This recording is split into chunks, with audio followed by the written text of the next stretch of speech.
Hi friends, hello, welcome back to Sreelu foods. ఈరోజు మన video వచ్చేసి బనానా చిప్స్. చాలా క్రంచీగా క్రిస్పీగా అయ్యాయి.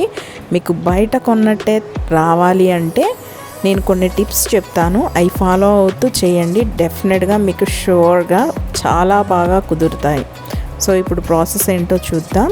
ముందుగా ఇలా కూర అరటికాయల్ని శుభ్రపరచుకొని తీసుకోవాలండి. ఇప్పుడు పీలర్ సహాయంతో పొట్టునంతా తీసేయాలి.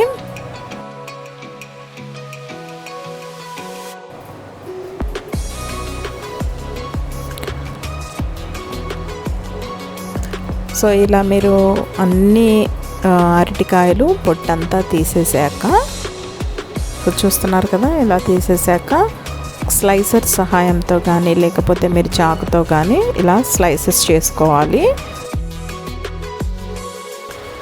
ఇలా స్లైసెస్ చేసుకున్న తర్వాత ఇవి పక్కన పెట్టేసుకొని ఇప్పుడు ఒక బౌల్లో కొన్ని వాటర్ యాడ్ చేసుకోవాలి. ఇందులో కొంచెం ఉప్పు, చిటికెడు పసుపు యాడ్ చేసుకొని మంచిగా మిక్స్ చేసుకోవాలి. ఇలా మిక్స్ చేసుకొని పక్కన పెట్టేసుకోవాలి. ఇప్పుడు స్టవ్ మీద ఒక మూకుడు పెట్టుకొని అందులో ఆయిల్ పోసుకోవాలి. మంచిగా హీట్ అయిన తర్వాత మనం తురిమి పెట్టుకున్న స్లైసెస్ ఇందులో వేసుకోవాలి. మంచిగా హై ఫ్లేమ్ మీద వేయించుకోవాలి. సో ఇక్కడ కొంచెం నురగ తగ్గిన తర్వాత ఫ్లేమ్ తగ్గించుకొని, గుర్తుపెట్టుకోండి, ఫ్లేమ్ తగ్గించుకొని ఇప్పుడు మనం కలిపి పెట్టుకున్న వాటర్ మిశ్రమాన్ని యాడ్ చేసుకోవాలి. ఇలా చేయడం వల్ల ఏంటి అంటే మీకు సపరేట్గా సాల్ట్ యాడ్ చేయని అవసరం లేదు.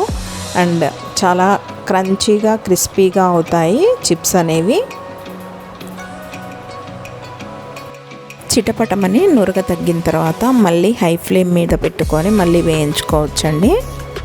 ఇలా వేగిన తర్వాత ఒక గిన్నెలోకి తీసేసుకోవాలి.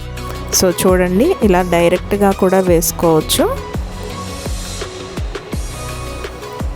ఇలా నురగ అంతా పోయిన తర్వాత చిన్న మంట పెట్టేసుకొని యాడ్ చేసుకోవాలి వాటర్ మిశ్రమాన్ని. సో ఇప్పుడు మంచిగా వేగిన తర్వాత ఒక ప్లేట్లోకి సర్వ్ చేసేసుకోవడమే అండి. అంతే, ఎంతో ఈజీగా సింపుల్గా తక్కువ టైంలో మంచి స్నాక్ రెడీ అయిపోతుంది. చాలా క్రిస్పీగా వస్తాయి.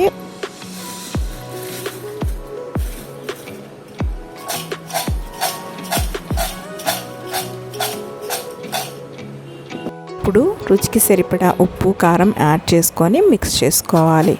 అంతే, ఎంతో టేస్టీగా మీకు బనానా చిప్స్ రెడీ అయిపోతాయి.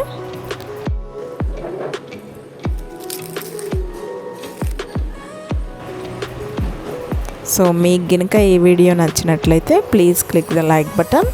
అండ్ మరిన్ని హెల్తీ అండ్ టేస్టీ రెసిపీస్ కోసం నా ఛానల్ సబ్స్క్రైబ్ చేసుకోండి. Thanks for watching my video. See you in next video. Until then, bye.